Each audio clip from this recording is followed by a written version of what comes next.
So here's the thing about this player. There have been a number of conversations percolating all over social media on different podcasts and different posts online as to whether or not this guy really is a fit for the Montreal Canadiens. We've had discussions about a buyout, we have discussed the idea of a long-term fit, but of course, I think the more accessible way to think about this guy in the quadrant of possibilities is that he just sticks around for a year. It's that quadrant. It's 4 possibilities, all with varying likelihoods. Either A, the guy gets bought out, B, the guy stays long-term, C, the guy stays short-term, and D, which is going to be the topic of this video, the guy gets traded. Or I guess there's a 5th option of him getting sent down to Laval, but that is absolutely not going to happen. It would be kind of ridiculous to have this guy down there in the minors, but today, of course, we are talking about Patrik Laine. Based off the title and the thumbnail, you already know who it is. Silento. Let's dive into some commentary made by Matthias Brunet on BPM Sports Talk Radio from 2 days ago. Is Patrik Laine going to start the season in Montreal? That's the question. Est-ce que Patrik Laine va commencer la prochaine saison à Montréal? J'ai l'impression que les Canadiens vont essayer de refiler Patrik Laine à une autre équipe. I have the impression that the Montreal Canadiens are trying to trade Laine to another team. Quick, on-the-fly translation there. I didn't need the Google machine for that one, folks. I think I was right on that. Was I? I'm not too sure. But essentially, he is saying, Matthias Brunet, that is, that he feels that the Canadiens are indeed already trying to trade Laine away. And you can attack this idea from a number of angles, as a lot of the folks on the replies are debating. It's a question of, okay, why would the Canadiens trade this guy away? And it's also a question of how can the Canadiens trade this guy away? It's Patrik Laine can score goals. It's Patrik Laine is expensive. It's Patrik Laine adds an offensive element to this team that would be kind of lacking if he wasn't on it. And then it's also Patrik Laine is slow, and he's unmotivated, and he is this, and he is that, and he shouldn't be on the team. He's quite the polarizing player, if you haven't already been able to tell, based off of the way Habs fans talk about this guy. But at the end of the day, Patty Laine is making $8.7 million a year until the end of this upcoming season. He is eligible for a contract extension, and he is in the ballpark, I would say, of maybe getting that with the Montreal Canadiens.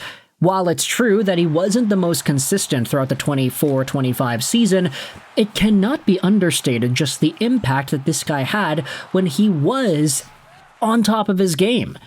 He was a goal-scoring machine that would score power play goals in bunches. He would score the same kind of power play goal every single time, that OV one-time bomb being set up by Lane Hudson. Believe me, it was a beautiful goal. Every single time he scored it, he could score that same goal forever. And as long as it goes in consistently, I don't think Habs fans will complain. The only problem was, this previous year, it wasn't going in all that consistently. I mean, there were multi-game stints where it was going in, but then he'd go double that amount of time without scoring any goals, and he wasn't really doing anything else when he wasn't scoring goals, so that's where the dichotomy comes in for Canadiens fans. Do you sacrifice a prime, top-of-the-line goal scorer when he is on his game because he doesn't do much when he is not on his game? It's kind of a weird way to put it, but still, there's a lot of nuance with the Patrik Laine profile, and I think ultimately if Canadiens fans are starting to get fed up with the dollar amount and the inconsistency in his play, then it's more than reasonable to bring up the idea of him getting moved. Although I do question, how much of the benefit of the doubt does exist here. Because I do think it does make sense. I do think you can say, oh yeah, well, Patrik Laine was hurt for most of the year to start things out, and he was recovering from injury. He didn't have like a full off season's worth of time anyway to train for the 24-25 year. It was just a down year, all things considered, for the health status of Patrik Laine, even though he played however many games he played this season, 52, to end off the year. He also got hurt after Game 2 against Washington, so he wasn't really of service there either. Patrik Laine has gone through some very unfortunate circumstances the past few years, and I think there always is going to be that benefit of the doubt, like, hey, we have seen him when he is at his best, when he is putting the puck in the back of the net over and over again. This guy is effective, and this guy is solid. Give the guy a break. He hasn't played an 82-game season in, when was the last time he did it? 6 years. 6 years it's been since he played that long in one campaign. Will he finally break 82 games in this upcoming year?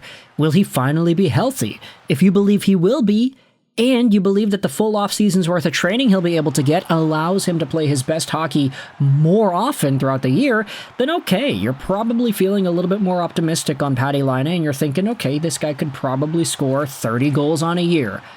Maybe even without top power play time, maybe he gets 30 goals on a year. Is that possible?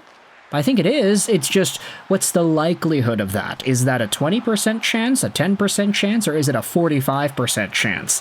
If it's anything under like 30, I think it's fair to evaluate Patrik Laine as a trade candidate.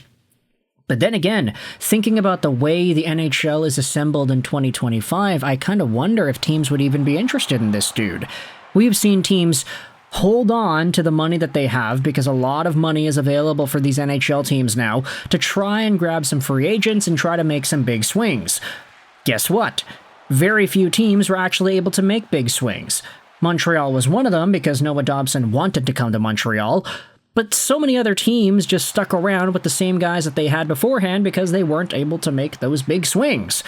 So for Patrik Laine, I do question whether or not the market is even an option for this guy. Are there teams going out there and salivating to add a talent like Patrik Laine because they will have to make those same decisions that we have to make as Canadiens fans, debating whether or not Laine and his $8.7 million AAV contract is even worth having around?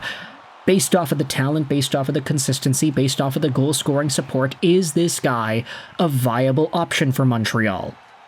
That's the question. So, despite the fact that Matthias Brunet is going out there and saying, yeah, I believe the Canadiens are trying to trade Laine, I do kind of question, firstly, the likelihood that he is capable of getting moved, and B, what the Canadiens' own internal processing is of Laine as a hockey player and as a hockey profile. Is this guy worth it to keep around? Is this guy not that valuable? Is he a waste of $8.7 million? Can you allocate that money somewhere else in your lineup? And if he ends up leaving, if he gets traded for somebody, does Bolduc become a second-line winger? I don't know. You can let me know your thoughts in the comment section below about this entire Patrik Laine idea and what can happen to him. But ultimately, the comment section is your floor. I hope you enjoyed this Finish Rolls 99. And bye.